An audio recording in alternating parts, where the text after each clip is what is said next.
Apesar de não ter cura, o lúpus tem tratamento continuado, que possibilita ao paciente levar uma vida com mais qualidade. Nos últimos anos, houve uma grande evolução nos medicamentos que controlam o sistema imunológico. Dicas de como conviver com o lúpus é tema do De Bem com Você de hoje. Acompanhada do esposo André, Tayla chega para mais uma sessão para receber os medicamentos. Uma vez por mês, ela vem até essa clínica para fazer o tratamento. A jovem, diagnosticada com lúpus aos 15 anos, contou quais foram os primeiros sintomas. Começou com uma urticária e angioedema. Tanto que eu fui no pronto-socorro e fui diagnosticada com uma alergia. E assim tratei 7 meses com uma alergia, tomando antialérgicos, fazendo tratamento, exames, dieta. Só que a alergia nunca passava, mesmo com tudo que eu estava fazendo. Então eu tratava o lúpus como uma alergia, então nunca passava. Sempre tinha urticária, sempre tinha angioedema, que urticária são umas manchas no corpo e angioedema são inchaços na boca e nos olhos. Convivendo com a doença há 10 anos, apesar de algumas limitações, Tayla sempre buscou focar nos objetivos. Eu tive momentos baixos, momentos altos da doença. Graças a Deus, eu creio que agora está começando um momento alto, né? Eu até falo assim, em breve eu quero ser mãe e tudo mais, então tem que estar com um estágio bom da doença. Mas passei por momentos bem difíceis, que dá uma abalada, sim, mas como eu falei, né? Se você aceitar a doença, aceitar a sua condição física e as pessoas aceitarem e te ajudar, fica mais fácil. O lúpus é uma doença muito variável que pode acometer, além da pele, alguns órgãos. Com os tratamentos atuais, a expectativa de vida dos pacientes é igual à da população em geral. Você tem que pegar alguns pilares, algumas escadinhas. Tratamento, paciência, aceitação, família, até os seus amigos mesmo têm que entender. Porque diversas vezes eu marco as coisas e desmarco em cima da hora, porque aquele dia eu não tô bem. E parar de se culpar, sabe? Mas eu não fiz isso, mas eu não posso isso. Deixa acontecer, sabe? Porque as pessoas vão ver a sua luta. Assim, eu fico impressionada quando as pessoas chegam em mim e falam assim: Tayla, você é tão forte, eu não passaria dessa forma. Mas a gente só conhece a força que tem quando a gente tem que enfrentar uma... Além do tratamento médico, o apoio e cuidado da família é como um porto seguro para renovar as forças e suportar os momentos. Eu morria de medo de casar, por quê? Porque quando você casa, você tem uma responsabilidade. Você tem uma casa para governar, né? Você tem que administrar ali tudo. E hoje, os tempos são modernos, sabe? Hoje, você pode sentar com seu companheiro ou sua companheira e falar quais são as suas dificuldades, quais são as suas limitações, falar para sua família, conscientizar.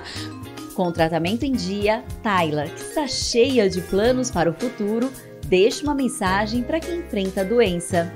E assim, eu tenho um plano de vida, eu pretendo ter filhos, pretendo trabalhar, pretendo fazer várias coisas. Eu não trabalhei durante a faculdade porque eu não conseguia, então eu fiz uma coisa de cada vez. Me formei, agora me casei, agora eu vou estudar para a ordem e depois eu vou ter filho. Porque eu sei que eu não consigo fazer tudo ao mesmo tempo e tá tudo bem. E todo mundo tem o seu tempo, não adianta. Na vida, não só uma doença atrapalha as pessoas, diversas coisas. Então a gente tem que aceitar que a nossa situação atualmente é essa.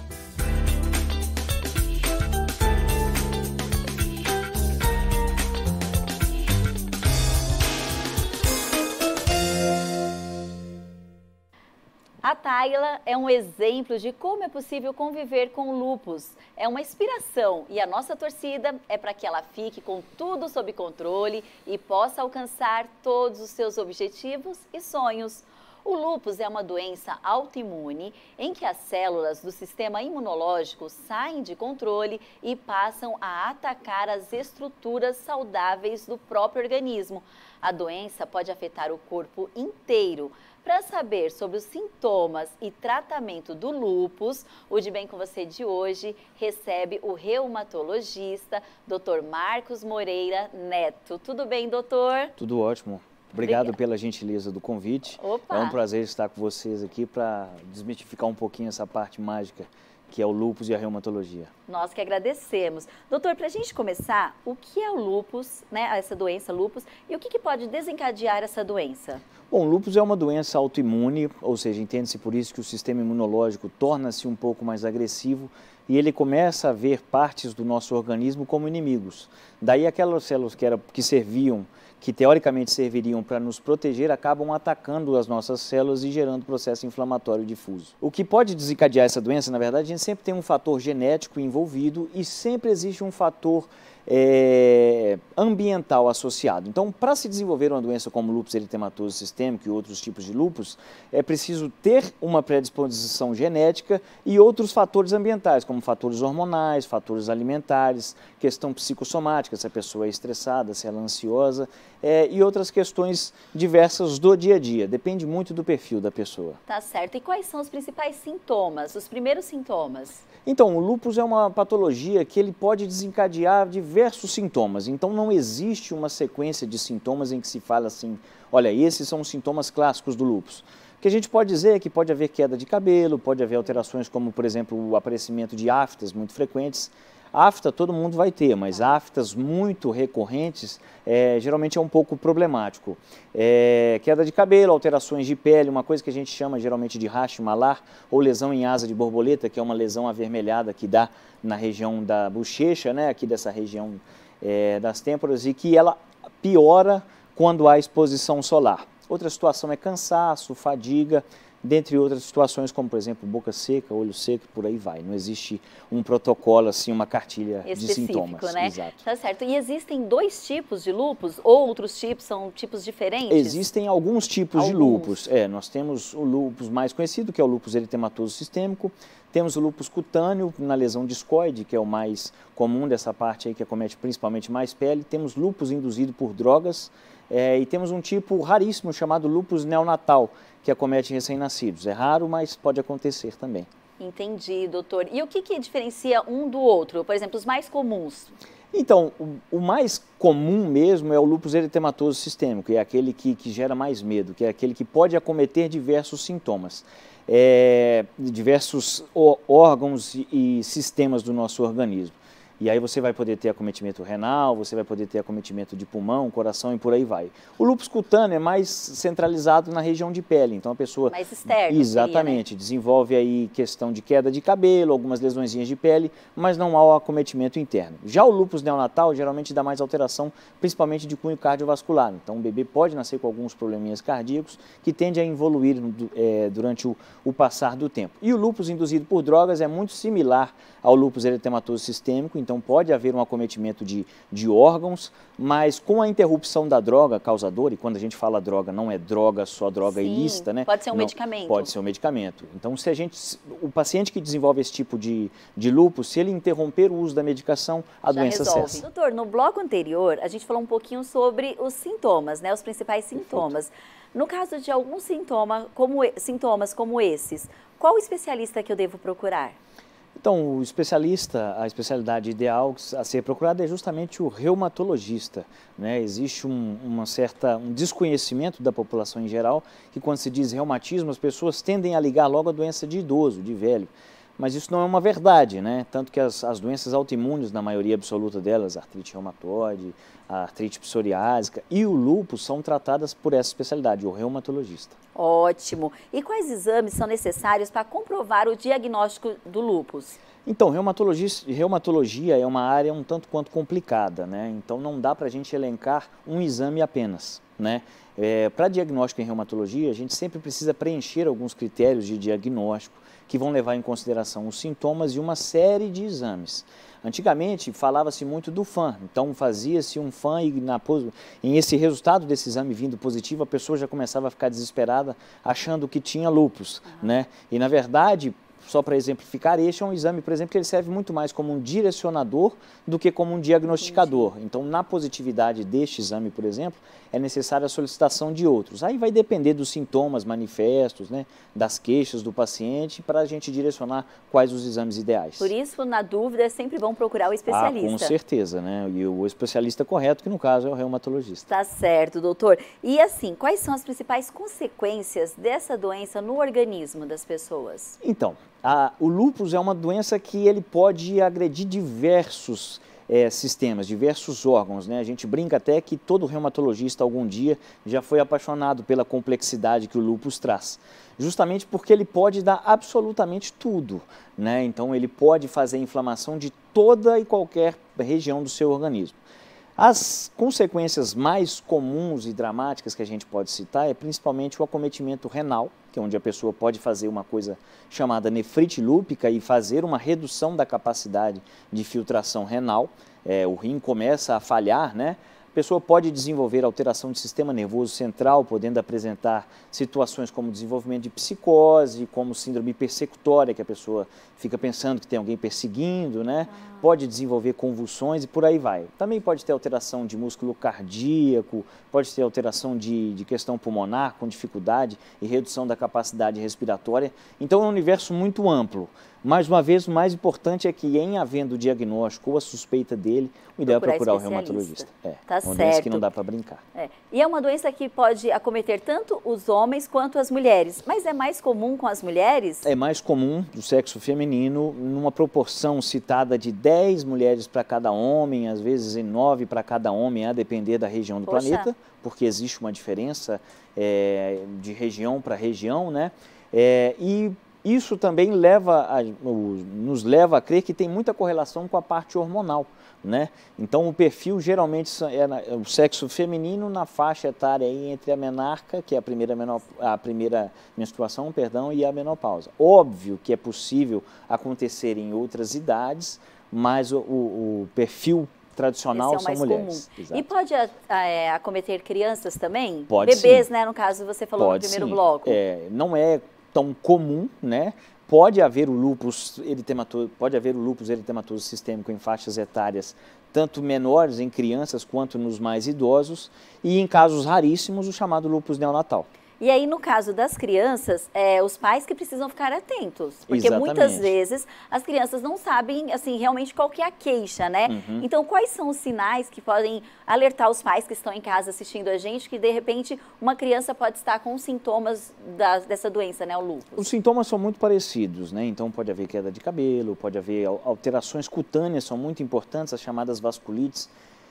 Isso é uma pergunta bastante importante, porque assim, no aparecimento de lesões de pele estranhas, assim... São manchas, a gente pode dizer assim? São manchas. Chega a coçar? Não há, na maioria das vezes não há prurido. Em crianças é possível que haja um acometimento maior, aparecimento de febre, né? Nesse caso específico, embora o reumatologista seja o melhor especialista, nesse caso tem que ser o reumatopediatra. Existe uma subdivisão da reumatologia que é focada no reumatologista especialista em pediatria. Os sintomas não vão ser muito diferenciados, né? Pode haver questão neurológica, déficit de atenção, questão de convulsão, alteração de um atraso de conhecimento, tudo isso pode ser sintoma. As aftas que o senhor muito falou inespecífico. No primeiro bloco? Pode aparecer também. Então, os sintomas são parecidos: fadiga, queda de cabelo, aparecimento de lesões de pele e por aí vai. Claro, e a gente sempre fala aqui, né? Prevenir é melhor do que remediar. Então, procurar o especialista, não porque surgiu alguma dúvida, né? Vai para fazer um preventivo, é muito melhor, né? Exato. Doutor, e assim, nós sabemos que o lúpus não tem cura, mas algum tipo de tratamento pode ajudar a amenizar, de repente, uma rede de proteção, além da especialidade específica para tratar só dessa doença, procurar de repente um psicólogo, sei lá, fazer um tipo de atividade física, o que pode trazer mais qualidade de vida para o paciente, além do tratamento? Perfeito. Por ser uma doença complexa, o tratamento é igualmente complexo, né? Então não depende apenas do uso de medicações que vão modular o sistema imune, como é o caso das medicações utilizadas para o lúpus, né? Então, O lúpus está muito ligado a fatores ambientais, como nós já dissemos aqui. Então, a questão psicossomática é muito importante. Às vezes, a ida do paciente ao serviço de psicólogo, como você falou, a utilização de mecanismos com psiquiatra, por exemplo, para prescrição de medicações, para que a pessoa enfrente melhor essa barra que ela está passando com o diagnóstico, né? Fala-se muito, tudo aquilo que vem para auxiliar a pessoa a ter fé que o tratamento dela vai ser efetivo, ajuda, né? Óbvio que isso tem que ser considerado uma terapia que a gente chama de adjuvante. Ela tem que ser uma coisa a mais, um componente a mais para ajudar o tratamento. Sim. Não pode ser o papel central, até porque por ser uma doença autoimune, invariavelmente a parte imunológica não poderá ser esquecida. Sim, e tem que ser modulada. Tem que ficar de olho, exato, né? Tá certo. E porque alguns pacientes necessitam, além do tratamento em casa, de medicação em clínicas, como no caso da nossa personagem, né, do primeiro bloco, a Tayla. Uma vez por mês, ela vai até uma clínica e recebe ali o medicamento por infusão, é esse o nome correto? Isso, é por infusão. É uma medicação que é aplicada na veia. Na verdade, são algumas, né? Ficaria muito chato se eu descrevesse para você toda a parte de tratamento e tudo mais especificamente, mas o lúpus, ele tem episódios, como a Tayla falou muito bem, em que você vai ter uma atividade maior e momentos em que haverá uma redução da atividade inflamatória difusa. Desta maneira, nós precisamos modular o sistema imunológico, algumas vezes sendo um pouco mais incisivos, um pouco mais agressivos, né? Então, às vezes é necessário fazer a utilização de medicações que são injetadas direto na veia e essas medicações fazem a modulação do sistema imunológico. Pegam aquelas células que estão agredindo o organismo, aquelas células que deveriam estar ajudando e, na verdade, estão agredindo e fazem com que elas fiquem mais calmas, digamos assim. Então, a medicação serve para modular a imunidade e não deixar ela agredir o organismo. E todas as pessoas que têm lúpus, ela faz esses dois tipos de tratamento ou não? Ela pode, de repente, tratar só em casa, com a medicação em casa? Não necessariamente há necessidade de fazer infusão. Os dois. Exatamente. Mas a utilização de medicação por via oral, os comprimidinhos, aí... Não pode esquecer. Exatamente, não pode esquecer. E às vezes, isso é uma coisa muito importante, porque às vezes o paciente, estando bem, ele deixa um pouco de lado, né, a medicação, porque, poxa, eu estou bem para tomar remédio, para quê? E o lúpus, ele muitas vezes pode ter algumas manifestações silenciosas. A alteração renal, que a gente citou numa pergunta atrás, ela pode não manifestar sintoma como dor, por exemplo. Então, a realização de exame com recorrência é importante para que o paciente possa saber se ele está, de fato, tendo alguma alteração grave que ele não está sentindo nada. E até para ter uma qualidade de vida, né? Doutor, o lúpus é hereditário ou o que pode provocar essa doença? Então, o lúpus é uma doença que ela tem um componente genético, então a pessoa, para desenvolver o lúpus, ela já nasce com a predisposição para isso, mas desenvolver ou não depende de uma série de fatores. Não é muito bem estabelecido exatamente o que você deve evitar de fazer, mas tudo aquilo que for agressivo para o nosso sistema imune, como por exemplo infecções de repetição, estresse emocional, depressão, alimentação incorreta, fumo e algumas questões como por exemplo a parte hormonal, que é mais comum aí a oscilação nas mulheres, pode servir como um fator desencadeador. E quando uma pessoa na família tem lúpus, não quer dizer que todas as pessoas na família... Não, de forma alguma. De forma alguma, né? De forma alguma. Na verdade, assim, existe o componente genético, mas aí... Não é o fator determinante. Exatamente. Tá certo, doutor. E quando diagnosticada a doença, como a família e o paciente podem contribuir para uma melhor qualidade de vida? Porque nós sabemos que a família também precisa, né, de alguns cuidados, porque não é tão fácil conviver com o paciente. Na nossa personagem Tayla, 10 anos convivendo com a doença, desde os 15, né? E ela contou nos bastidores que na época que ela precisou faltar da escola, ou quando os colegas não conheciam ainda a doença, então ela passou aí uns perrengues. Então, como que a família, até os amigos em volta, podem fazer para que esse paciente fique com uma vida mais tranquila? Nessa parte, o que é mais importante é a compreensão, né, e entender que a pessoa, apesar dela ter um diagnóstico um pouco chato, ela não está morta. É uma pessoa normal e em tratando corretamente, ela vai poder fazer muitas coisas como qualquer pessoa vai poder fazer. Nós vimos no início lá que a expectativa de vida, quando bem tratado, vai ser igual. Então, para a família e para os amigos, cabe entender que a pessoa tem uma patologia, que ela vai ter alguma dificuldade a mais do que as outras pessoas, mas que é possível ter uma vida de qualidade. Então, auxiliar ali, no caso dela, quando era criança, né, os pais abrirem portas para que a criança seja inserida na sociedade como uma pessoa absolutamente normal, que é o que de fato ela é, apesar do lúpus. Ela fez a universidade, enfim, acabou de se formar, casou também, inclusive cuida da casa dela. E ela citou que ela quer ainda engravidar aí daqui a algum tempo, né? Quais os cuidados quando chega nessa fase? A mulher que tem lúpus e ela pretende engravidar. Então, como existe uma correlação com a parte hormonal, existe uma possibilidade que precisa ser avaliada corretamente, porque existe a possibilidade de haver um agravamento da doença no período de gestação. Não significa que ela não poderá gestar, né? Como nós dissemos que o lúpus é uma doença com um índice de complexidade muito grande, um dos sintomas que pode ser feito, pode ser desencadeado, é processo de vasculite, algumas síndromes que podem gerar uma hipercoagulabilidade e aumentar a possibilidade de um abortamento. Então, a paciente com lúpus, ela tem uma chance um pouco maior de desenvolver o aborto, certo? O aborto espontâneo, né? Mas é possível, né? Agora, para essas pacientes, o ideal é que seja feita a dosagem de alguns anticorpos específicos e o acompanhamento do pré-natal vai ser um pouco mais chato, porque ela vai ter que ir mais vezes e fazer exame com maior regularidade. Mais cautelosa, né? Mais cautelosa, às vezes fazendo uso de medicações, por exemplo, para evitar trombose e outras coisas mais. Mas é possível e é isso possível. Que importa. Doutor, o lúpus é contagioso? De forma nenhuma. Inclusive as pessoas que tiverem... Existe esse medo aí, né? Existe o medo, mas de forma nenhuma. A pessoa que tiver, ainda que a pessoa tenha algum tipo de manifestação de pele, de forma nenhuma vai transmitir isso aí não é contagioso não. Então a família e os amigos podem ficar tranquilos. tranquilos. Pode ficar absolutamente tranquilo. Tá certo, doutor. E aí, o lúpus também requer uma intensa interação, na verdade, entre equipes médicas, né?